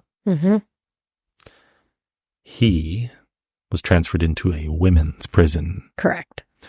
Because he says he's a woman. The province of BC paid for him to get breast implants. Of course, he's assaulted a woman in the prison. He's in the Fraser Valley. Is that where he is right now? Penitentiary, yeah. Yeah. And I mentioned this, and that was too much. One of the women there shut me down. She said I was making them feel unsafe. Yeah. Well, how do you think that person makes others around him feel? Yeah. And I'm calm as can be. Right. You never raised your tone. You never react. I don't know how you do it. No, I don't.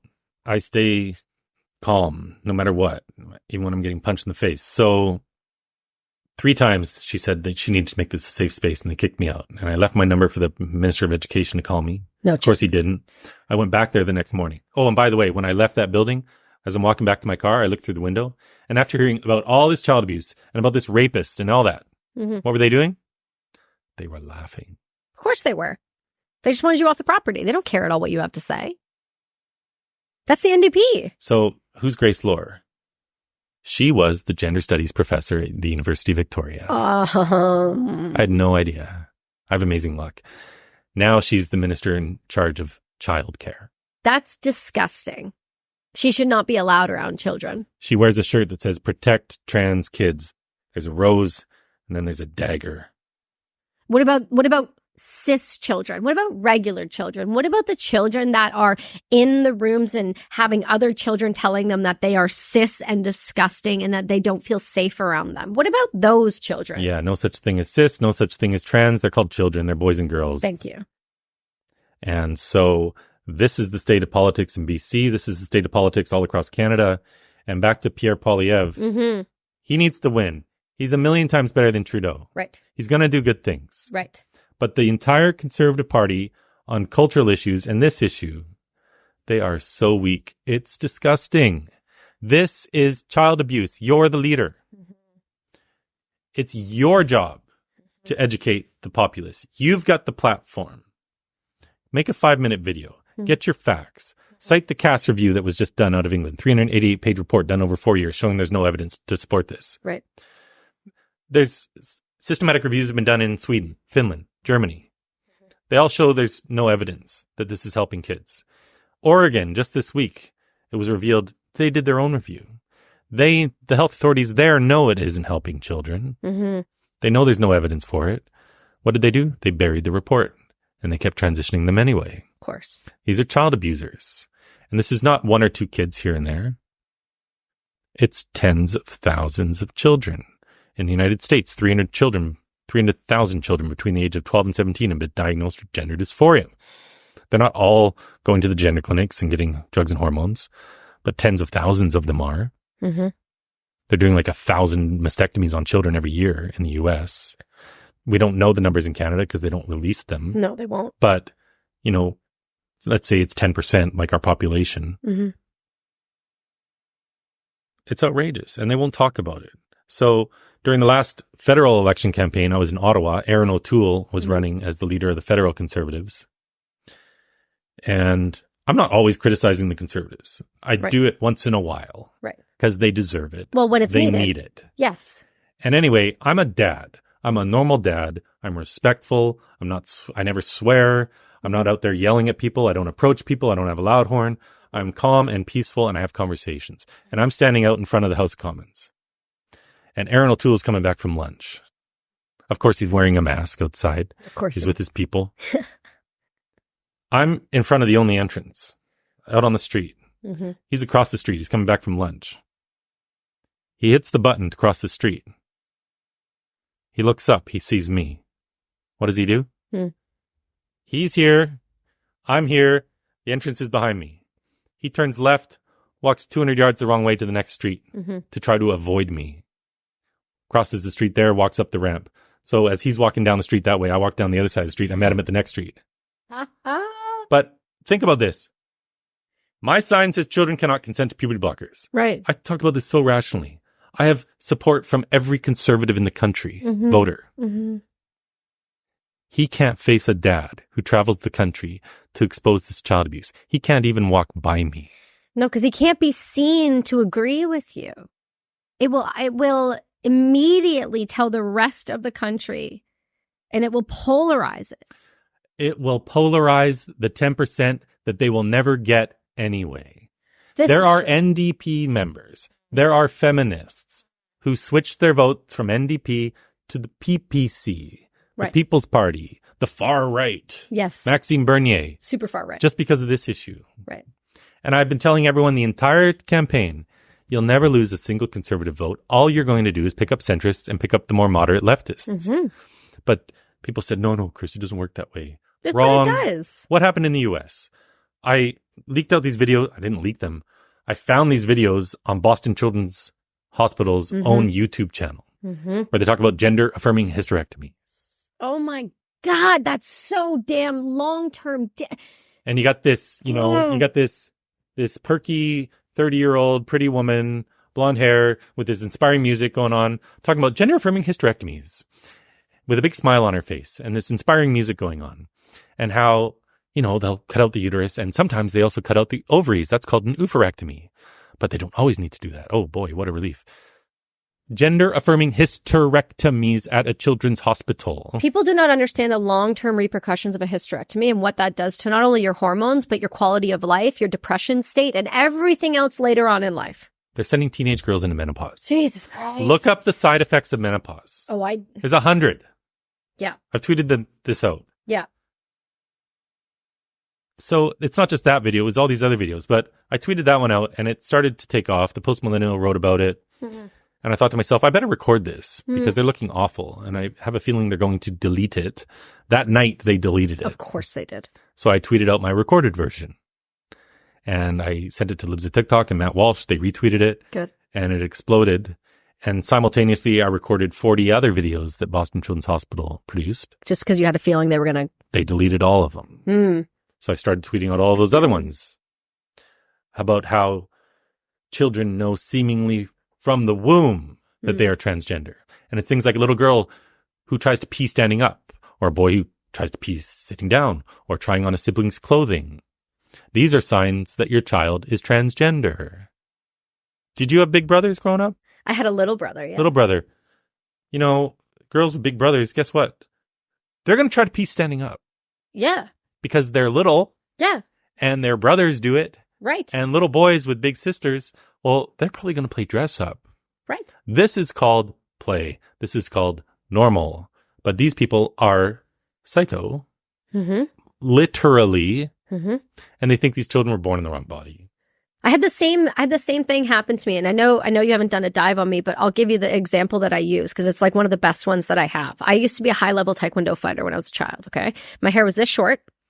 And if you would have looked at me, I looked like a boy. I was in a different weight class. So I was flat chested. I had no body fat at all. I wore tearaway pants and I wore slides every day. I was often mistaken as a boy. Often, frequent, continuous. Up until I was about 13, 14, I stopped fighting for a little bit because my coach went to prison for raping my teammate.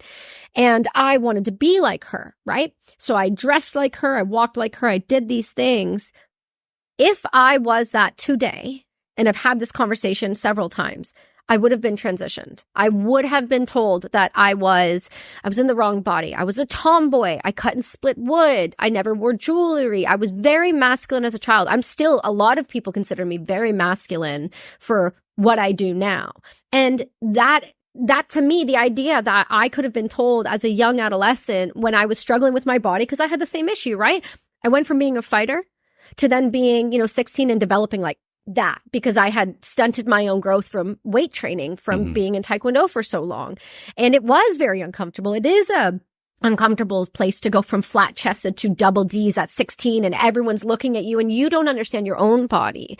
So if you don't have someone guiding you and protecting you from these people, because that's what it is. These children need protection from this ideology. They don't need manipulation and affirmation. And that's what we have in the system.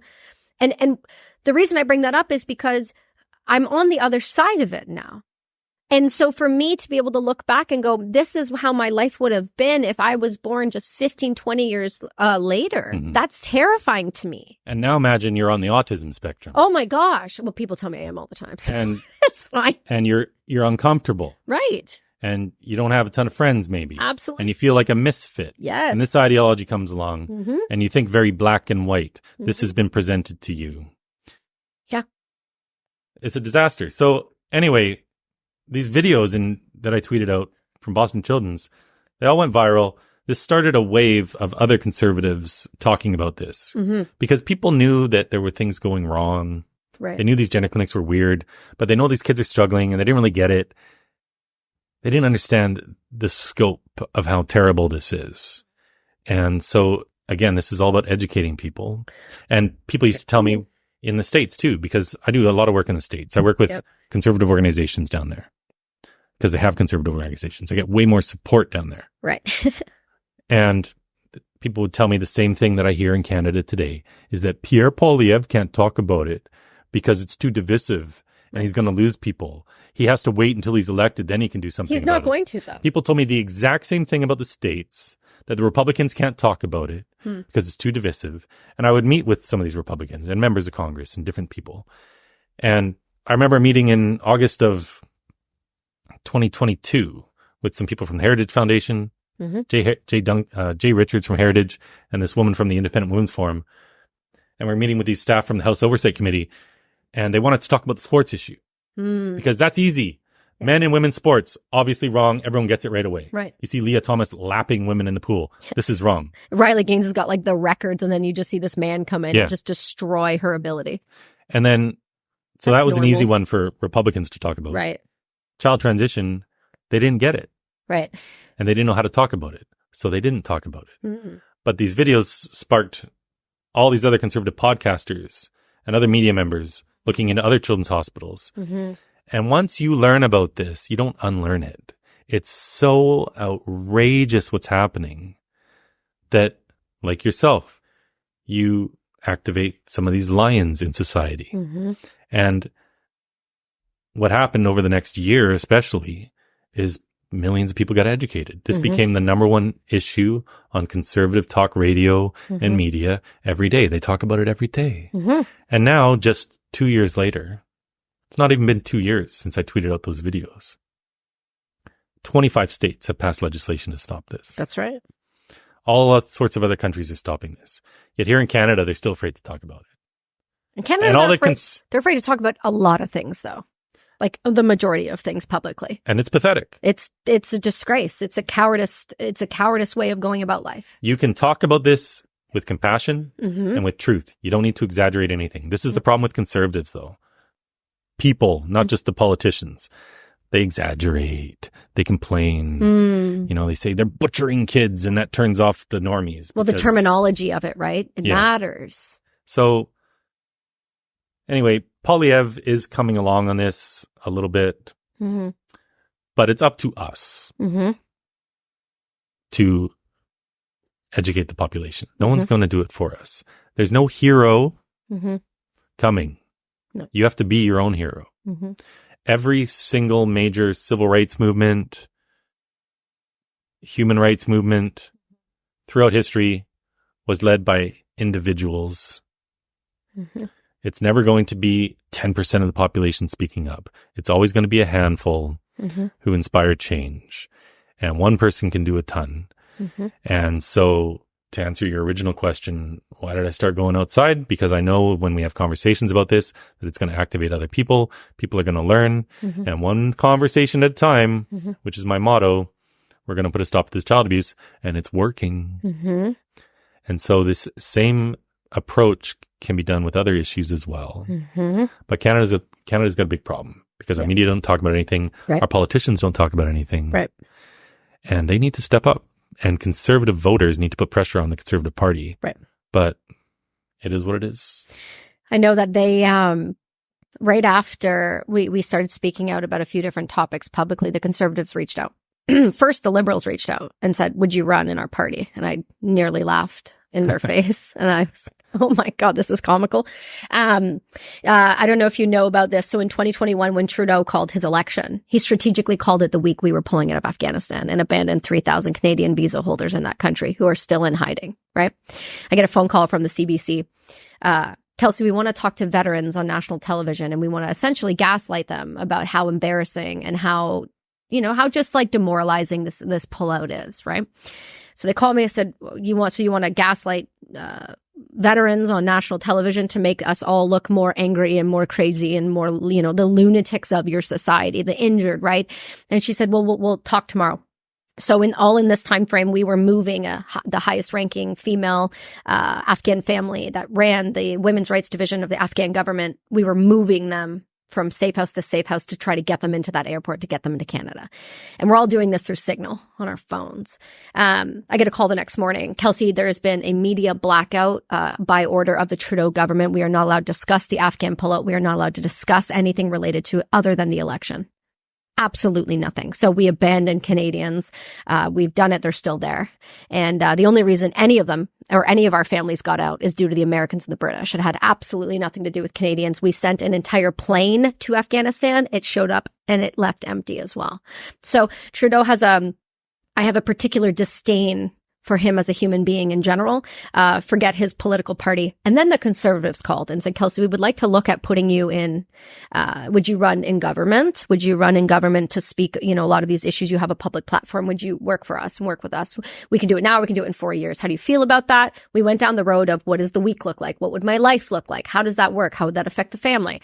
And it got to the point where they said, long and short, we will bomb you in here. You will run and we'll put you in a shadow minister position. But here's the thing. You cannot have talking points outside of what we say you can talk about. That was the line in the sand for me. You just crossed it. I'm more powerful here than I am in government. That's right. It's just the way it works. We saw this several times. We've seen this several times to the point in which your topic is gender transition and how we're abusing our children. My topic is the fact that we're straight up murdering our citizens at a high rate. And we can prove all of that. And the thing that got me was when we went, and this is to your point that one single person can make a difference. When I went on Jordan Peterson, there was a 12-minute clip released on his clips page. Okay. It's got over 1 million views. The only thing I've ever had go more than 1 million. Okay. I'm sure like you in this country, you deal with Bill C-11 and some of those issues that come with the censorship at the CRTC. I explain that to a lot of people outside of the country. They can't understand it, but we do our best to explain it. This clip went so viral that the Delaware Democrat last week, who had sponsored the bill for MAID expansion on the floor, flipped his bill. Okay. Within 24 hours, the Liberals got to him And they made him flip his bill back, which means MAID is now going to be expanded into Delaware, into other vulnerable populations. And what people don't understand about this country is that there are things in the dark. And I know people don't want to have these conversations. I know that people really struggle with the idea of difficult conversations with a lot of nuance. They don't want to sit down and break down, well, this is how it started. This is why it happened. Here's what you want, the short answer or the long answer, because our attention spans are not there. Yeah. They're not. And these things are always complicated. This is decades in the making. Absolutely. Yeah. And that's the thing people forget is that this is not here it is. This has been an ongoing considered effort, whether it's in schools, with parents, with libraries. Like, for example, I'm not going to say the school because, again, I don't want people to know where my son goes to school. Locally, in kindergarten, my son came home with a book called Jacob's New Dress. Okay. I read the back of the book. I said, why did you pick this book? He said, oh, it was in the library. And the kid had curly hair like my son. And I was like, oh, curly hair. Yeah, I get the correlation. I said, did you read it? And he goes, no, I just like the hair. Like, fair enough. You've seen my son's hair. It's manic. And so this book comes home and I read the back of the book, and the book is a non-binary transgender writer. And I went to the principal and I said, where is this book from? She goes, well, it's from our library. We have a section for children who are transgender and non-binary. This is the one down the street. And I said, well, you're not getting this book back. She said, well, you're going to have to pay for it. And I said, well, I'll send you a video of me burning it. How about that? Let's start with that. My problem is every time I've gone to the school system, where I've sat in front of the same board director you have, right? We brought the police into the school for several different issues. I've gone down the road. You've gone down. I've tried to have the call with the minister. I've done all of this before. It's always met with, that's hateful of you to be having that conversation. I said, what's hateful is that you are unwilling to sit down and discuss with parents what parents care most about, which is protecting our children from ideologies. If you are unwilling to have that, you do not get to have the right to be in power around children, period, full stop. And furthermore, to take it another step, what I would love to see happen is every single one of these individuals in our government who have been Minister of Health, Education, whatever one, I would like a background check done on every single one of them, every computer, everyone they associate with, and every hard disk that is in their homes. Because I want to know. Because you don't just come out of nowhere and push this for no reason. When you are born a pedophile, because it is a genetic issue in the brain, where there is a part of the brain where we've seen this, right? We've seen this. This is not curable. This is not remandable. You cannot fix this. I hate so much that people think that these people can be reformed. And I would, if my child grew up and said, this is how I feel, I would be devastated, because you know that life now is almost not, you have to protect the society from that person, because it's the vulnerable people that are going to be the ones that end up getting hurt like this individual did to children. Yeah, I don't think they're born like that. I No? think there's things happen in their life and abuse and I think that's weird things. I agree with you on that. I think that there might be, I think that there's, I don't even want to say a doctor, because what does that even mean anymore to be a doctor? How much more can you trust many of those? But I do think that you have things that bring behaviors out, trauma. Mm-hmm. We know that, situations for sure, things that happen to individuals, it's going to bring out a propensity in something, and whether that triggers the thing or awakens the thing or whatever it is that's dormant. We see this with people, and it's a concern. And anybody who says that these individuals can be fixed, it can't. They can't. Sex offenders are sex not offenders. being redeemed. No, they're not. It's no different than. Do you remember who Russell Williams is? No. Okay, so he was the colonel of the entire Canadian Air Force. Okay. So he ran the Trenton Air Base, the largest air force in, the largest air base in Canada. He ran all of the Air Force. He is from a town over from where I'm from, Campbellford, Ontario. He lived in Trenton. He had an so he's a serial killer. He's in prison now, Paul Bernardo, and he ran the Air Force. He traveled the world. Girls went missing, and now they're kind of looking back into it. He killed a girl from my high school, kept her body in his garage, and then he killed the master corporal that ran under him. During his funeral, he wrote the eulogy. And what he used to do was an escalation of violence, where he would go and he would break into the home and he would leave notes on computers. And he would do it just like to his neighbors.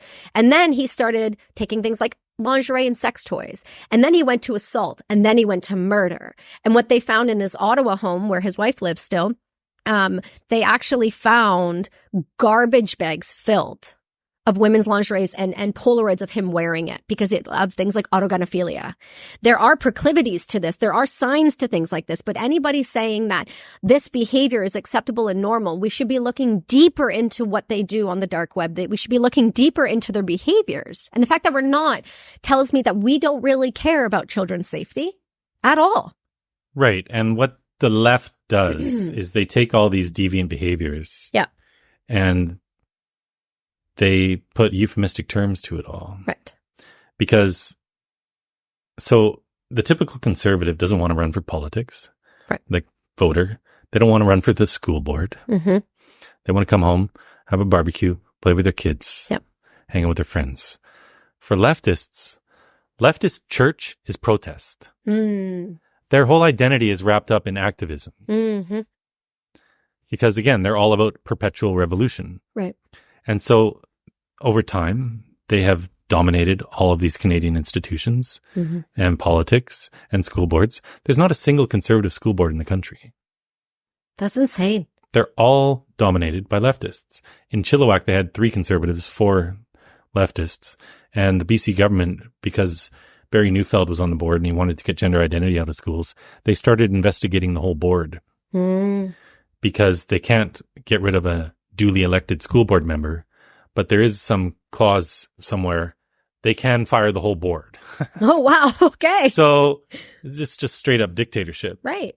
But he ended up losing his last school board race. So conservatives have to get involved. Yeah. Because this has been a long march towards radical leftism and all of our institutions are captured.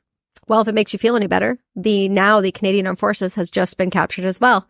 The new CDS who has been brought in was in charge of the ideology, the Inclusion Act, and she is also guilty of abandoning troops under fire and leaving the country. She's now who's running our armed forces arm. So we've got the schools, we've got the universities, we've got the government, and now we've got the Canadian Armed Forces. Yeah, it's literally everything. It's literally everything. And when I started this campaign, I knew I'm taking on the whole world. Right? You really are, man. And it's not just me, but all the governments. Yeah. You know, the UN, the WHO, all the medical institutions have been captured, especially in North America. There's progress going on in Europe and other places.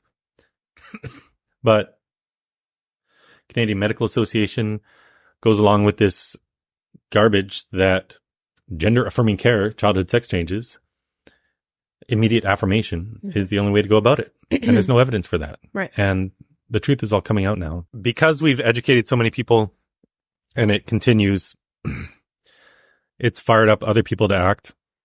Which we must, and we have to. And if we don't, it's just going to get worse. And, sorry. Oh, it's all right. Such a Canadian move of you to apologize for coughing. How dare you? And lawsuits are flying now in the U.S. And it was always my theory we have to fix the U.S. to fix the whole world because it's still the leader. If you stop this in American medical institutions, that's the only way we're going to stop it in Canada. We're followers up here.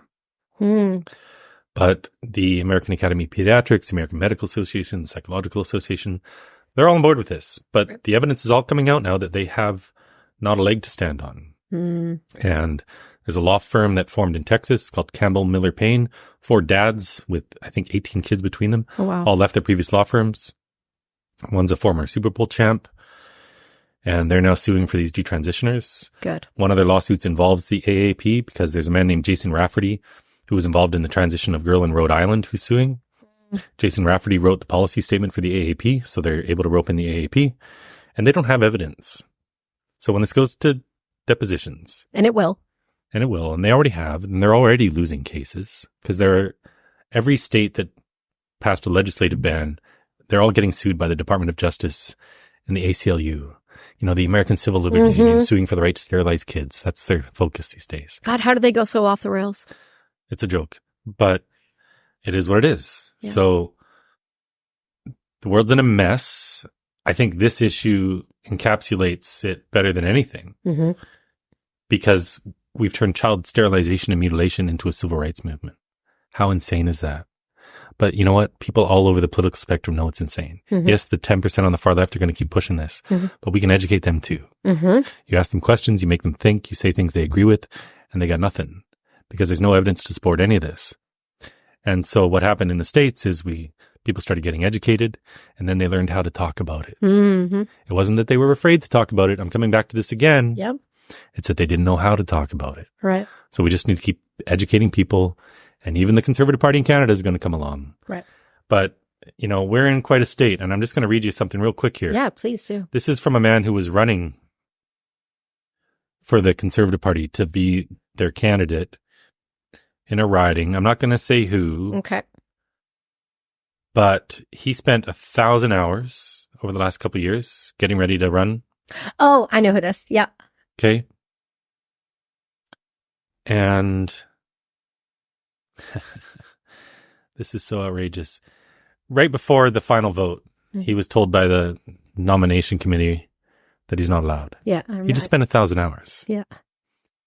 And someone leaked out to him that they have a 9-page dossier on him, the Conservative Party. Of course they do.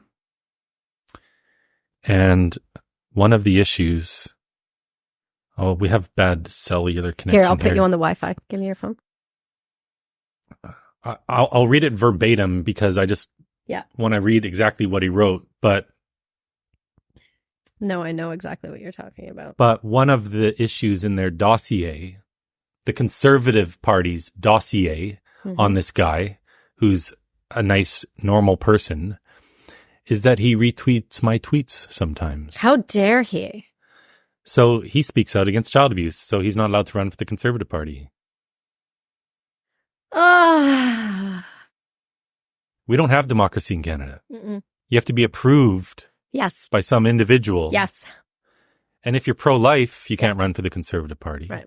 Even if you don't want to make it an issue, they won't let you run.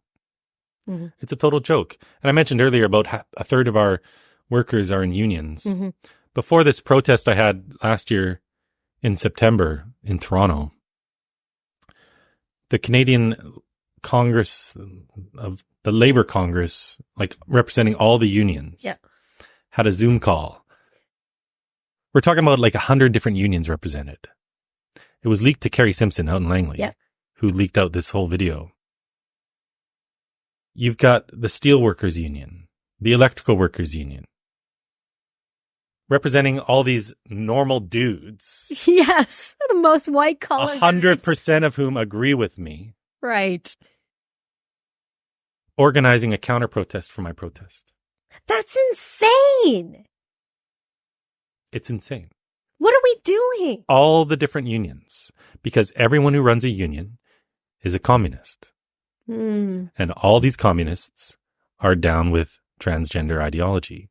So I had this protest in Toronto, and there were all the counter protesters, all the union heads. The top union boss in Ontario was there. And there's people holding up signs with Karl Marx's picture on it and Vladimir Lenin's picture on it. They're openly advertising this. But you tell the ordinary Canadian, we're dealing with communism.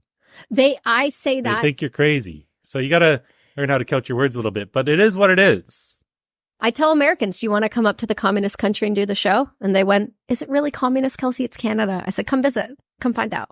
Yeah, come live it's here. My opening line in some speeches I give. It's the My best. name's Chris. I'm from a communist country called Canada. Yeah. I'll give you the example of how we know it's communist, right? So I don't know if you, I don't think you follow me, but on social media, when I go, I'll give you the example yesterday. Okay. All I wanted to do is, let me look at that. They took it down. All that I wanted to do was go look at a link to Heroic Hearts Project's new write-up that they had about them. And immediately it said that I could not do so because of the Canadian legislation. So then I always do this often where I'll go and I will show how communist we are. And I will take a video recording of what's going on. And in the video recording, it stated people in Canada cannot view this content from a news publication, cannot be viewed in response to the Canadian government legislation. And I do click the VPN on, I show them how I do it, boop, boop, boop. And now I can read everything. Right. Because Trudeau wanted to get paid when Facebook hosts Canadian news. Right. Yeah. The news agencies don't like this because they make their money off advertising. They want people clicking on their articles, so they click on the ads. Right. But Trudeau wanted to get paid. Yeah. The government. So Facebook said, screw you. We're just not going to air any Canadian content then if that's what you want to do. So it's not even that they're required to. They just made a business decision to because Trudeau forced their hand. I can't even see American media. Can't see any media unless you have a VPN on. These are all American people I deal with. I can't see anything. Right. That's insane, though. On Facebook, yeah. No, not Facebook. That's Instagram. Right. It's Meta. Meta. But I can't see any media anywhere unless I have a VPN on. I cannot see the CBC on my social media platforms. I cannot see the United States. On X you can. But... X you can, but on... no, even then I have issues with that. I have to have a VPN on. If the VPN is not on, I cannot see shit. I don't have any issues with X. Well. But anyway. So we'll have a conversation after. Sure. But, I mean, speaking of X, I mean, I think we got to wrap this up. But yeah, we do. Yeah. I'll come back. We'll do another 2 hours. Okay, let me know when you can, and I'm happy to. Anytime. This is fun. Yeah, I know. I'm glad that we were able to finally link up. Like I said, I had spoken to a few people locally, and they're like, "Oh, I know where he is. He's from around here." I'm like, "Can somebody get me in touch with him?" And then you're like, "I don't read DMs," and I'd been DMing you, so I'm like, "That makes sense." And then I happened to be standing there, and you just walked in, and I looked at you for a second because my husband and son were outside, and I went, "That's got to be him." And then I waited for you to say your name, and I was like, "Oh, it's him. Oh, it's him. I've got to introduce myself. I am the." If anybody who's listening knows me, they know this. I am the queen of I will insert myself in your life until I get you on the show. I love That's it. how it works. I love it. And I'm sorry I didn't see your DMs. I do. It's okay. I do try to check them, but no, it happens, man. I get overwhelmed and I get, 100 messages a day. Yeah. Yeah, you have life. So, but how do people support you? So billboardchris.com, there's a donate button. Okay. I'm traveling the world. Part of this is the child abuse going on. Part of this is also freedom of speech. Absolutely. And that's really why I got going because, we're not allowed to talk about child abuse. Not with Bill 63 coming. You're going to have an issue real soon. Well, we'll talk about this in the next conversation. I'm not worried about Bill C-63 at all. Okay. In fact, please come after me. Please. You and I are hooped when this thing goes, man. I beg you to come after me. Good. They can't do anything to me. No. I've read it. Yeah. I don't have anything to worry about. Right. You're going to prosecute me for having conversations about puberty blockers, which every major medical organization in the world that's done a systematic review backs me up. Please, let's legislate this. Please, I want to get a lawsuit. Please, let's litigate this. I mean, yes, let's. Please put me in jail. Yeah. I mean, it's not going to happen, but this is it silences Canadians. That's the whole point. Yeah. I don't think it actually has any teeth. I think it's going to be. It's a scare tactic. There's a new report out yesterday. It's going to waste $200 million. Perfect. It's creating a massive bureaucracy. Yep. And it's like Australia where they have this e-safety commissioner. This is a woman whose job it is to determine what Australians can see and say. They ordered one of my posts taken down off X. It's insane. And where I posted about this woman named Teddy Cook, who's been appointed to a World Health Organization panel of experts to draft healthcare policy for trans-identified people. She posts bestiality, porn, her own mutilated body. She says she's a man. She says trans-identified people have better sex when they're on drugs. Oh my God. And I posted this Daily Mail article where there was a picture from her own social media of a dog having sex with a man. Oh my God. And I said, people who belong in psychiatric wards are writing the policy for people who belong in psychiatric wards. And I'm not saying all trans-identified people belong in psychiatric wards, but this is a psychiatric condition, technically. And the most extreme people have massive mental health issues. The e-safety commissioner, like what Bill C-63 is, ordered my post taken down. It's blocked in Australia, but I filed an appeal, and then Elon filed an appeal. And so now I'm working with X's lawyers. We have two separate cases technically, but we're working together. And this is going to go to a hearing. Good. And what are they going to do? I've got all the evidence and truth on my side. I don't care what they do. In fact, I'd like to lose in the first round because then we'll go to the high court and it'll generate more media and more exposure. But people have to stop worrying about getting in trouble because just tell the truth. And the truth spreads for free. And that's how we put an end to all this stuff. But we have a generational battle ahead of us. We have to stop being afraid to speak. We got to learn how to speak and just keep doing it. Absolutely. Well, thanks for your time. We'll put everything in the show notes. And your social media is also Billboard Chris, correct? Yes. Okay. So you got the website, you got the social media, and people can contact you there.